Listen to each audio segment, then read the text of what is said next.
Hello বন্ধুরা, ওয়েবকমের পক্ষ থেকে তোমাদের সকলকে স্বাগত জানাচ্ছি। আশা করি তোমরা সকলে সুস্থ আছো এবং ভালো আছো। তো বন্ধুরা, পশ্চিমবঙ্গের স্বাস্থ্য দপ্তরের তরফ থেকে আবারও নতুন করে গ্রুপ সি কর্মী নেওয়া হচ্ছে, যেখানে মাধ্যমিক, উচ্চ মাধ্যমিক, গ্র্যাজুয়েশন সহ একাধিক শিক্ষাগত যোগ্যতাতে 20 থেকে 19টি পদে কিন্তু নিয়োগটি করা হচ্ছে, যেখানে তোমরা ছেলে মেয়ে উভয়ই আবেদন করতে পারবে। পশ্চিমবঙ্গের যে কোনো জায়গা থেকে কিন্তু এখানে আবেদন করা যাচ্ছে। আজকের এই ভিডিওতে তোমাদের জানাবো যে কোন কোন পদে আবেদন হচ্ছে, তার জন্য রেজিস্ট্রেশন কবে থেকে হচ্ছে, রেজিস্ট্রেশন ফিস কী রয়েছে, কিভাবে তোমরা আবেদন করবে, সকল বিষয়গুলি একটি ভিডিওর মাধ্যমে জানাবো। তো কেউই ভিডিওটি মিস করো না বা কেটে কেটে দেখো না, তাহলে কিন্তু বুঝতে অসুবিধা হতে পারে। এবং ভিডিওটিতে অবশ্যই একটি লাইক করে দিও, এবং চ্যানেলে যদি কেউ নতুন হয়ে থাকো তাহলে অবশ্যই চ্যানেলটি সাবস্ক্রাইব করে পাশে থাকা বেল বাটনটি প্রেস করে অল নোটিফিকেশানটি অন করে দিও, এই ধরনের সকল নিত্য নতুন চাকরির আপডেট সকলের প্রথমে পাওয়ার জন্য। তাহলে বন্ধুরা, তোমরা দেখতে পাচ্ছ আমরা এখন পশ্চিমবঙ্গের স্বাস্থ্য দপ্তরের অফিসিয়াল পেজে রয়েছি। এবারে দেখো, আমি তোমাদের অফিসিয়াল নোটিশটি দেখাচ্ছি। অনস্ক্রিন তোমরা দেখতে পাচ্ছ আমরা অফিসিয়াল নোটিশটি ওপেন করে নিয়েছি। এখানে দেখো অফিসিয়াল ডেটটি দেওয়া রয়েছে এবং এখানে দেখো এর মেমো নম্বরটি দেওয়া রয়েছে। দেখো, প্রথমে তোমাদের কিছু জেনারেল ইনস্ট্রাকশন রয়েছে, এটা তোমাদের শেষে বলছি, আগে তোমাদের পোস্টগুলি দেখিয়ে নিই। দেখো, তোমাদের এই সকল পোস্টগুলিতে কিন্তু নিয়োগ করা হচ্ছে। প্রথমে দেখো ডিস্ট্রিক্ট কনসুলেশন NCD গ্রেড 2 এই পদে কিন্তু নিয়োগটি হচ্ছে। এখানে দেখো তোমাদের বয়সসীমা দেওয়া রয়েছে এবং তোমাদের শিক্ষাগত যোগ্যতাও দেওয়া রয়েছে, এবং এখানে কিন্তু তোমাদের বেতন দেওয়া হচ্ছে 40,000 টাকা করে। এগুলি তোমাদেরকে আমি বলছি না, এগুলো তোমরা একবার যার যে পোস্টটা সুইটেবল সেই পোস্টটা একবার পজ করে দেখে নিও, নাহলে ভিডিওটি অনেক লম্বা হয়ে যাবে। ঠিক আছে, পরেরটা দেখো, পরের পোস্টটি রয়েছে নিউট্রিশনিস্ট। এই পোস্টটির জন্য দেখো তোমাদের বেতন দেওয়া হচ্ছে 25,000 টাকা প্রতি মাসে, এবং এখানে দেখো তোমাদের শিক্ষাগত যোগ্যতা এবং বয়সটি দেওয়া রয়েছে। এবং দেখো তার পরবর্তী পোস্ট রয়েছে মেডিকেল সোশ্যাল ওয়ার্কার। এই পোস্টটির জন্য তোমাদের বেতন দেওয়া হচ্ছে প্রতি মাসে 18,000 টাকা করে, এবং এখানে দেখো শিক্ষাগত যোগ্যতা বলা হয়েছে যে গ্র্যাজুয়েট হতে হবে, এবং অন্যান্য দেখো যে বয়সের যে বিষয়টা সেটাও এখানে দেওয়া রয়েছে, এবং বয়সটা কিন্তু তোমাদের 1/1/2024 অনুযায়ী কিন্তু কাউন্ট করা হবে, অর্থাৎ 1/1/2024 অনুযায়ী কিন্তু তোমাদের বয়সটি ধরা হবে। ঠিক আছে, এবারে দেখো তোমাদের পরবর্তী পোস্ট রয়েছে অ্যাটেন্ডেন্স। এই পোস্টটির জন্য দেখো তোমাদের বেতন দেওয়া হচ্ছে 5,000 টাকা করে, এবং এখানে দেখো তোমাদের যে এডুকেশন কোয়ালিফিকেশান মানে শিক্ষাগত যোগ্যতা দেখো এখানে কি কি বলা হয়েছে, তোমরা এটা একবার ভালো করে দেখে নেবে। পরবর্তী পোস্ট রয়েছে দেখো মিউনিসিপ্যালিটি অ্যাকাউন্ট ম্যানেজার। এই পোস্টটির জন্য দেখো তোমাদের বেতন দেওয়া হচ্ছে প্রতি মাসে 26,000 টাকা করে, এবং এখানে দেখো তোমাদের যে শিক্ষাগত যোগ্যতা এবং বয়সটি কিন্তু দেওয়া রয়েছে। পরবর্তী পোস্ট রয়েছে দেখো আয়ুষ ডক্টর হোমিওপ্যাথি। এই পোস্টটির জন্য দেখো তোমাদের শিক্ষাগত যোগ্যতা এখানে দেওয়া রয়েছে, এবং এখানে বয়স কত চাওয়া হচ্ছে সেটাও দেওয়া রয়েছে, এবং এখানে দেখো এই পোস্টটির জন্য তোমাদের বেতন দেওয়া হচ্ছে পার মান্থ 40,000 টাকা করে। পরবর্তী পোস্ট রয়েছে দেখো আয়ুষ ডক্টর, এরও ঠিক একইভাবে এখানে দেওয়া রয়েছে, তোমরা এটা একবার ভালো করে দেখে নিও, এবং এর জন্য কিন্তু তোমাদের বেতন দেওয়া হচ্ছে 40,000 টাকা করে। পরবর্তী দেখো আয়ুষ ডক্টর আয়ুর্বেদিক। এটা কিন্তু তোমাদের আয়ুর্বেদিকের ওপরেই ছিল, কিন্তু এটা একটু অন্য পোস্টে রয়েছে, তোমরা এটা একবার ভালো করে পড়বে, বুঝতে পেরে যাবে। এর জন্য কিন্তু তোমাদের বেতন দেওয়া হচ্ছে 40,000 টাকা করে। পরবর্তী পোস্ট রয়েছে দেখো মাল্টিপল পারপাস ওয়ার্কার।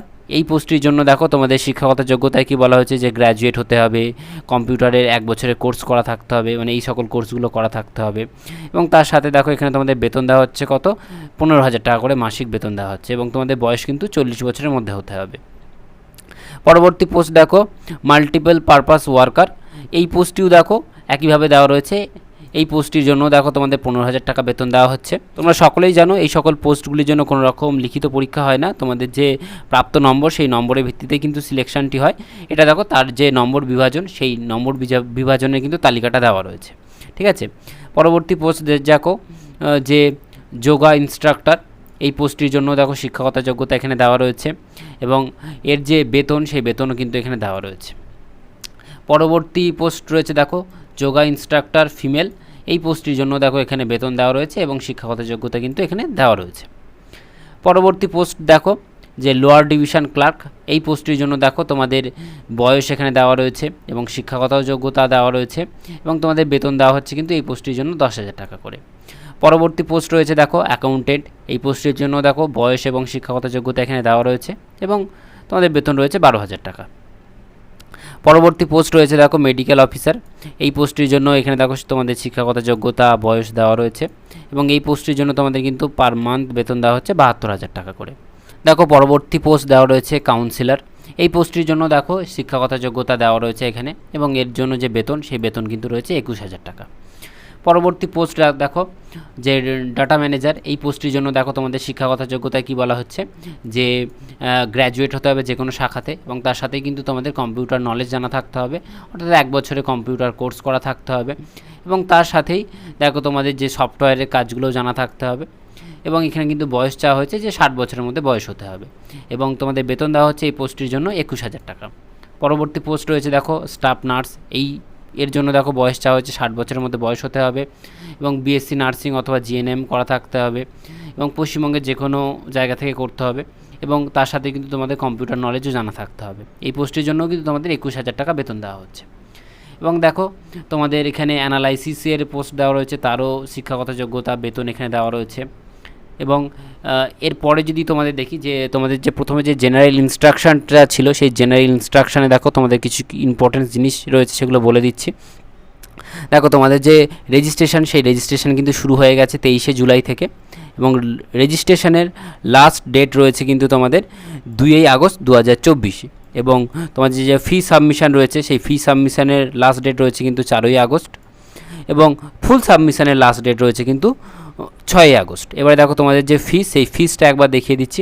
দেখো তোমাদের ফিস রয়েছে যারা SC ST বাদে তাদের ক্ষেত্রে কিন্তু 100 টাকা লাগছে, আর যারা SC ST রয়েছে তাদের ক্ষেত্রে কিন্তু 50 টাকা লাগছে।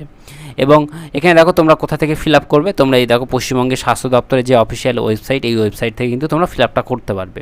এবং দেখো এই যে এখানে তোমাদের আরও কিছু খুঁটিনাটি বিষয়গুলো বলা রয়েছে, তোমরা এটা একবার ভালো করে পড়ে নিও, বুঝতে পেরে যাবে। এবং কারো যদি বুঝতে কোনো রকম অসুবিধা হয় কমেন্টে একবার জানিয়ে দিও, তাহলে আমি তোমাদের যেটা সমস্যা হচ্ছে আমি তোমাদের জানিয়ে দেবো। এবং দেখো এই যে ফর্মটা, এই ফর্মটি কিন্তু তোমাদের বেরিয়েছে নদিয়া জেলার স্বাস্থ্য দপ্তর থেকে। এই ফর্মটা তোমাদের পশ্চিমবঙ্গের স্বাস্থ্য দপ্তরের অফিসিয়াল ওয়েবসাইটেও রয়েছে। তাছাড়া কেউ যদি চাও আমাদের ভিডিও ডেসক্রিপশন বক্সে দেওয়া থাকবে, সেখান থেকেও তোমরা ডাউনলোড করে নিতে পারবে। এই ছিল আজকের ভিডিওটি সম্পূর্ণ দেখার জন্য সকলকে অসংখ্য ধন্যবাদ। দেখা হচ্ছে পরবর্তী নতুন ভিডিওতে।